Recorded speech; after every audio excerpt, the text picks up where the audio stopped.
సంపాదించిన మనీని హ్యాపీ మనీగా మార్చుకోవాలనుకుంటే విజువలైజేషన్ 2.0కి జాయిన్ అవ్వండి. నమస్తే, నేను మీ జాహ్నవి. మనతో ఉన్నారు నిట్టెల కిరణ్మయ్య గారు. మాట్లాడేద్దాం. నమస్తే అమ్మా. నమస్కారం జాహ్నవి. అమ్మ, ఈ రోజుల్లో వేసుకుంటున్న లెగ్గిన్స్ గురించి ఒక్కసారి మాట్లాడుకుందాం. ఈ లెగ్గిన్స్ వేసుకోవడం వల్ల చాలా ఇబ్బందులు, అనర్థాలు ఉన్నాయంటున్నారు. వాస్తవమేనంటారా? నిజమే తల్లి. పాపం చెప్తే ఆడపిల్లలు మనసు నొచ్చుకుంటారేమో నాకు తెలియదు, వెరిమోరి కామెంట్లు పెట్టేవాళ్ళు పెడతారేమో నాకు తెలియదు. కానీ నిజం చెప్పాలి అంటే అమ్మవారి స్వరూపాన్ని మనం లలితా సహస్రనామాన్ని జాగ్రత్తగా పట్టుకుంటే వాగ్భవ కూటమి, మధ్య కూటమి, కామరాజ కూటమి. ఓకే, మూడు భాగాలు. శిరస్సు నుంచి బ్రహ్మరంధ్రం నుంచి భుజాల దాకా, భుజాల నుంచి నడుము దాకా, నడుము నుంచి పాదాల దాకా. అందులో అతి సున్నితమైనటువంటి శరీర అవయవాలు కలిగినటువంటి స్థానము, మొత్తం శరీరానికంతా కూడా ఆధారభూతమైనటువంటి స్థానము కేంద్రీకృతమైంది ఈ నడుము నుంచి కింద భాగాలు. ఇవి ఎప్పుడు కూడా ఎలా ఉండాలి అంటే వీలైనంత వరకు కంఫర్ట్ జోన్లో పెట్టాలి వీటిని. అందుకనే మన సనాతన సంప్రదాయంలో మన నార్త్ చూసుకున్నా, సౌత్ చూసుకున్నా, ఈస్ట్ చూసుకున్నా, వెస్ట్ చూసుకున్నా, మన భారతీయ సంప్రదాయంలో ఓకే, ఆ భారతీయ సంప్రదాయంలో ఏం చేశారు అంటే పంజాబీ డ్రెస్సులు వేసుకున్నా, ఇంకో రకమైనటువంటి లెహంగాలు లాంటివి వేసుకున్నా, చీరలు కట్టుకున్నా, ఇక్కడి నుంచి ఎక్కడా కూడా బంధనం అనేటువంటిది ఉండదు. అలాగే పురుషులకు కూడా పంచలు చెప్పారు, అలాగే ప్యాంట్ షర్ట్స్ చెప్పారు. ప్యాంట్ షర్ట్స్ వచ్చిన కొత్తల్లోనే కొంత శాస్త్రాన్ని బాగా తెలుసుకున్న వాళ్ళు, ఆరోగ్యాన్ని బాగా కూలంకషంగా అవపోసన పట్టిన వాళ్ళు ఆ శాస్త్రాన్ని అప్పట్లోనే నిరోధించడానికి ప్రయత్నం చేశారు. ప్యాంట్ షర్ట్స్ వద్దు, మగవాళ్ళల్లో శుక్ల తేజోవంతమైనటువంటి ఆ కణాలు విడుదల కావడానికి ఇబ్బంది అవుతుంది, పిల్లలు పుట్టకుండా ఉండేవాళ్ళు పెరుగుతారు, నడుం నొప్పులు పెరుగుతాయి, వెన్నుపూస సంబంధిత వ్యాధులు పెరుగుతాయి, దానివల్ల మెడుల్ల వ్యవస్థ అంతా కూడా చెడుతుంది, ప్యాంట్లు మానేయండి. ప్యాంట్లు అప్పట్లోనే చాలా దీనిలోనేటువంటి ప్యాంట్లు కొత్తగా మన దగ్గరకు వచ్చి బాగా ప్రతి వాళ్ళు కూడా ప్యాంట్లు వేసుకునేటువంటి రోజులు వచ్చేటప్పటికి కొంతమంది పెద్దవాళ్ళు, అన్ని రకాల విషయాలు తెలిసిన వాళ్ళు ఎంతో దాన్ని పాపం ఆపాలని ప్రయత్నించారు. కానీ అప్పుడు తొందరగా స్ప్రెడ్ కాదు, చెడు తొందరగా వెళ్ళిపోతుంది. ఫ్యాషన్, ఎవరికి వాళ్ళు ఫ్యాషన్లోకి వెళ్ళిపోయి సినిమాలు చూసి ముందు మన వ్యవస్థని పాడు చేస్తాం సినిమాలే. ఆ సినిమాల వల్ల ఏమవుతుందంటే ప్రతి వాళ్ళు ఆ చూసిన దాన్ని మనం తీసేసుకోవాలి. ఏ సినిమా వస్తే ఆ సినిమాలో హీరోయిన్ కట్టుకునేవి కావాలి, హీరో కట్టుకునేవి కావాలి. కనుక ఇలా కొత్త పోకడలకు వెళ్ళిపోయి పంచలు తగ్గిపోయినాయి. సో పంచల నుంచి ప్యాంట్లు ఉన్నంతలో మగవాళ్ళకు ఓకే అనుకున్నాం. కానీ ఆడవాళ్ళకి ఇప్పుడు ఏమైపోయిందంటే జీన్స్ ప్యాంట్ల వరకు నేను ఒప్పుకుంటాను, ఎందుకంటే చలికాలంలో వెచ్చగా ఉంటుంది, కాస్త సపోర్ట్గా కూడా ఉంటుంది, గట్టిగా ఉంటుంది, బట్ట ఇబ్బంది లేదు. ఈ టైట్లు లెగిన్స్ దగ్గరకు వచ్చేటప్పటికల్లా ఏమవుతుంది, మొత్తం నడుము భాగం నుంచి కింద దాకా ఎక్కడెక్కడ మొట్టమొదట నిజంగా గమనించండి. అంటే నేను కూడా స్త్రీనే, అమ్మనే నేను కూడా. బయట ఆడపిల్లలు నడుస్తున్నా, బైకుల మీద వెళ్తున్నా చూస్తుంటే ఆ లెగిన్స్ వేసుకుంటే ఎంత ఆక్వర్డ్గా వాళ్ళ శరీర భాగాలు కనపడుతూ ఉంటాయంటే చాలా ఇబ్బందికరంగా ఉంటుంది. చెప్పడానికి నాకు బాధేస్తుంది, కానీ చెప్పి తీరాలి. ఎవరో ఒకళ్ళు చెప్పకపోతే వాళ్ళకి ఎలా తెలుస్తుంది? మగవాళ్ళ కామెంట్స్ లేకపోతే వికృతమైన చేస్లో చూసి బాధపడే కన్నా అమ్మాయి వేసుకోకండి అని చెప్తే బాగుంటుంది. శరీరం ఎలా ఉంటుందో అలా ఆ షేప్కి వెళ్ళిపోతూ ఉంటుంది అదంతా కూడా. పైగా టైట్గా ఉండేటప్పటికి ప్రతి కర్వ్ కూడా బాగా కనపడుతూ ఉంటుంది.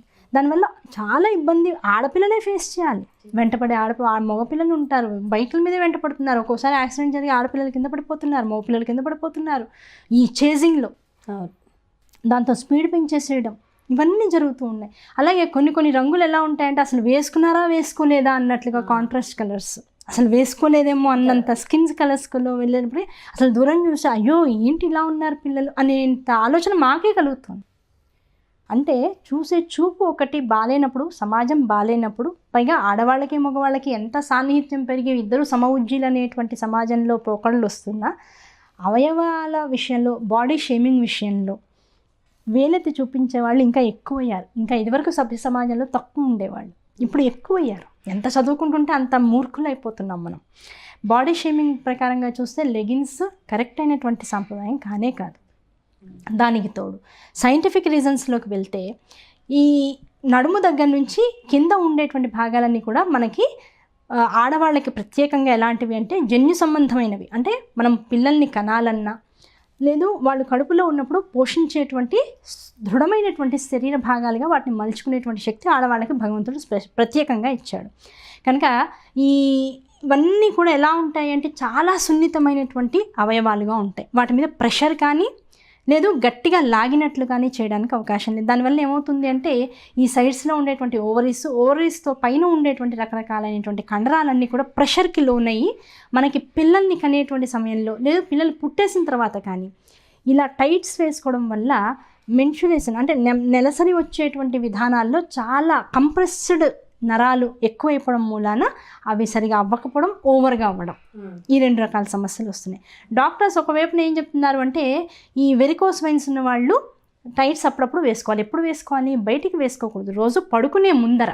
అది జాగ్రత్త మనం గమనించాలి. డాక్టర్ ఏం చెప్తున్నారు, అది ఏ సమయంలో వేసుకోమన్నారు జాగ్రత్త గమనిస్తే పడుకోవడానికి ముందర, పడుకునే సమయంలో కాదు, పడుకోవడానికి ముందు నువ్వు ఆహారం తీసేసుకున్నాక ఒక అరగంట పడుకోవడానికి, అన్నం రాత్రిపూట తిన్న తర్వాత పడుకోవడానికి 2 గంటల సమయం పట్టాలి. అన్నాలు తినేసిన తర్వాత 1 గంట సమయం గడిచిన తర్వాత అప్పుడు మీరు వేసుకున్నటువంటి నైటీ లోపల నుంచి ఒక టైట్ గట్టిగా వేసుకుని ఒక అరగంట 45 నిమిషాలు అది ఉంచుకొని ఆ తర్వాత తీసి పడుకుంటే అప్పుడు కంప్రెస్ అయ్యి వెంటనే రిలాక్సేషన్ ఇవ్వడం వల్ల ఆ వెరికోస్ వెయిన్స్లో ఉండిపోయినటువంటి రక్తనాళాలు ఏవైతే ఇబ్బంది పెడుతూ ఉన్నాయో అవి ఒక చోట జామ్ అయిపోయి లేదా గడ్డగట్టినట్టు అయిపోయి ఇబ్బంది పెడుతున్నాయో, ఉబ్బిపోయి ఉన్నాయో అవన్నీ కూడా మళ్ళీ సెటిల్ అయ్యేటువంటి అవకాశం ఉంటుంది. అందుకే వేసుకోవాలి తప్ప రోజంతా అవి వేసుకుని పెట్టమని ఎవరు చెప్పరు. ఇప్పుడు నాకు ఇది బెణికింది, ఎంతసేపు వేసుకోమంటాడు? ఆ బ్యాండేజ్ నీకు నొప్పి అనిపించి అది కింద పెడుతుంటే లాగేస్తున్నంతసేపు వేసుకోమంటాడు. ఇంట్లో ఉంటే ఇలా పెట్టుకుని కూర్చోండి, వేసుకోవద్దు అంటాడు. ఎందుకంటే రక్త ప్రసరణాన్ని అది ఆపేస్తుంది. కాసేపు చేయి బెణికితే వేసుకునేటువంటి బ్యాండేజ్కే నీకు రక్త ప్రసరణ ఆగిపోతూ ఉంటే 24 గంటల్లో దాదాపుగా నువ్వు 20 గంటలు అది వేసుకునే ఉంటున్నావు. అవును, ఈజీగా ఉంటుంది. అదేమన్నా అంటే చాలా ఈజీగా ఉంటుంది, తొడిగేసుకోవచ్చు అంట. ఆ బట్టల క్వాలిటీ ఎలా ఉంది, అది నీ శరీరానికి ఎంతవరకు, నీ చర్మానికి అది మంచిది, నీ శరీరం ఎంతవరకు అంత స్టిఫ్గా ఉంటే అది లోపల ఉండేటువంటి ఇమ్యూనిటీని పెంచుకోగలుగుతుంది, లేకపోతే నీలో ఉండేటువంటి బాడీ జెనెటికల్గా బాగా స్వెట్టింగ్ ఇచ్చేదా లేకపోతే బాగా పొడిపారిపోయేదా, ఇవన్నీ నువ్వు తెలుసుకోకుండా కనుక లెగిన్స్ వేసుకున్నట్లయితే చర్మ సంబంధితమైనటువంటి ఎలర్జీస్ చాలా వస్తాయి. ఇన్ని రకాల సమస్యలు. శరీరాన్ని హాయిగా ఫ్రీగా వదిలాల్సినటువంటి సాంప్రదాయంలో అటువంటి వస్త్రధారణని ప్రత్యేకంగా మనం ఏర్పాటు చేసుకుని మొత్తం ప్రపంచానికి చాలా గొప్పగా కనబడేటువంటి వస్త్రధారణ కలిగినటువంటి భారతీయులుగా పేరొందినటువంటి వాళ్ళు ఏమైపోయామంటే మనం ఇంకా అమెరికన్ డాక్టర్లతోనూ బ్రిటిష్ డాక్టర్లతోనూ మనం చెప్పించుకోవాల్సినటువంటి దుస్థితిలోకి వచ్చేస్తాం. అది చాలా సిగ్గుచేటు. మనకి వైద్యము అంటే మనదే వైద్యం అంటే. అటువంటి వైద్యం పక్కవాడి నుంచి మనం సలహాలు తీసుకోవాల్సి వస్తుంది. మనకు అన్నీ తెలిసి కూడా, కానీ చెప్పేవాడు చెప్తుంటే వినేవాడు వినట్లేదు. సో సొంత వైద్యం పనికిరాదా? సొంత వైద్యం అని కాదు, ఈ కొత్త పోకడలు ఏమవుతున్నాయంటే మనిషిని అసలు ఆరోగ్య విధానాలు ఏంటి, అనారోగ్య విధానాలు అనేటువంటి వాటి రెండింటి మధ్య కన్ఫ్యూజన్ క్రియేట్ చేసేసి వాడికి నచ్చిన వైపుకు వాడు ఎలా ఎన్నాళ్ళు ప్రతి ఈ మధ్య కాలేజీలకు వెళ్ళి ఆడపిల్లలతో మాట్లాడిన వాళ్ళు ఎన్నాళ్ళు ఆంటీ, పెళ్ళయిందంటే పిల్లలు పుట్టారంటే ఆంటీ అంటారు. ఈ లోపల మాకు నచ్చినట్టు మమ్మల్ని ఉండనివ్వండి అంటున్నారు. ఆ పెళ్ళయి పిల్లలు పుట్టిన ఆంటీ అనాలి అంటే ఆంటీ తర్వాత నీకు ఇంకా 50 years లైఫ్ ఉంది. ఆ 50 years లైఫ్ నువ్వు ఎవరి మీద డిపెండ్ అవ్వకుండా నీ మీద నువ్వు డిపెండ్ అవ్వాలి, స్వయం సిద్ధంగా నువ్వు ఉండాలి అంటే ఇలాంటి వస్త్రధారణ నీకు పనికిరాదు. కానీ ఇదంతా ఫ్యాషన్.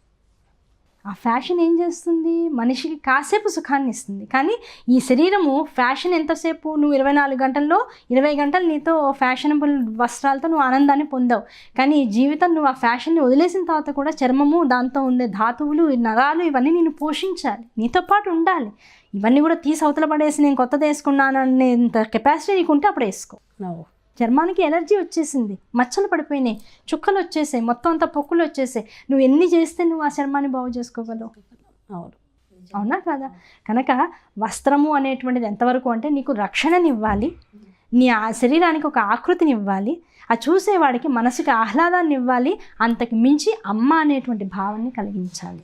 ఇవేమీ లేకుండా నువ్వు వస్త్రధారణ చేసి నువ్వేదో తాత్కాలికంగా హాయిగా ఉంది నాకు అనుకోవడమే తప్ప దీనివల్ల నీ చుట్టుపక్కల వాళ్ళందరికీ కూడా నెగిటివ్నెస్నో లేకపోతే అనవసరమైనటువంటి ఆలోచనలను నువ్వు పెంచుతున్నావు అంటే అది ఏ రకంగానూ నీకు మంచిది కాదు. పైగా దీర్ఘకాలికంగా ఆ బట్టల వల్ల నీకు కూడా నువ్వు నీ సుఖాన్ని కూడా నువ్వు కోల్పోయేటువంటి అవకాశం ఉంటుంది, నీకున్నటువంటి ఆ చర్మ సౌఖ్యాన్ని కూడా నువ్వు వదిలేసుకునేటువంటి అవకాశం ఉంటుంది. కనుక ఇన్ని పెట్టుకుని వద్దు వద్దు అని ప్రతి వాళ్ళు ఘోషిస్తుంటే నేను అదే వేసుకుంటాను అని వేసుకుంటే ఇంకా ఏం చేస్తాను, ఎవడి కర్మకి వాడే బాధ్యుడని వదిలేస్తాను. అంతే అంతే. అద్భుతమైన రహస్యం అమ్మ, నిజంగా చక్కగా చెప్పారు. అంటే ఏది నిజం, ముఖ్యంగా అమ్మాయిలు ఆడపిల్లలు ఎలా ఉండాలనేది చాలా చక్కగా చెప్పారమ్మా. Thank you so much. నమస్కారం. సో చూసారు కదండి, మన ఆరోగ్యంగా మనం ఉండాలి అంటే ఎలాంటి దుస్తులు ధరించాలి, ముఖ్యంగా ఆడపిల్లలు ఏ విధంగా ధరించాలి, ఎలా ఉండాలి అనేది ఎంతో చక్కగా ఎక్స్ప్లెయిన్ చేశారు కదా. మరో చక్కటి ప్రోగ్రాంతో మళ్ళీ మీ ముందుకు వచ్చేస్తాను. నమస్కారం.